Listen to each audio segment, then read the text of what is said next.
புதுச்சேரியில் உலக நன்மை வேண்டி பஞ்சபூதங்களை வணங்குகின்ற வகையில் 7 சப்த கன்னிகளை சாட்சியாக வைத்து கங்கா ஆரத்தி நிகழ்வு வெகு விமரிசையாக நடைபெற்றது.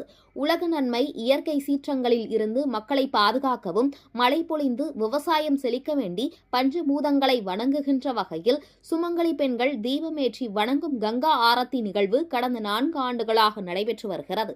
அந்த வகையில் 5வது ஆண்டாக அலங்கரிக்கப்பட்ட விநாயகர், முருகன் ஆகிய சுவாமிகள் மணக்கூள விநாயகர் கோவிலில் இருந்து வீதி உலாவாக சென்று புதுச்சேரி கடற்கரையில் கங்கா ஆரத்தி நிகழ்வு நடைபெற்றது. இந்த நிகழ்வில் 7 குழந்தைகளை சப்த கன்னிகளாக பாவித்து பாத பூஜை செய்தும் 27 சுமங்கலி பெண்களை நட்சத்திரமாக பாவித்து தீபம் ஏற்றி அவர்களுக்கு ஆராதனை செய்யப்பட்டது.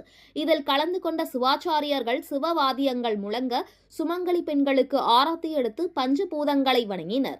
இதில் புதுச்சேரி மட்டுமின்றி சுற்றுப்புறங்களில் இருந்து ஏராளமான சிவனடியார்கள் மற்றும் பொதுமக்கள் கலந்து கொண்டு தரிசனம் செய்து சென்றனர். தொடர்ந்து பக்தர்களுக்கு பிரசாதமும் அன்னதானமும் வழங்கப்பட்டது.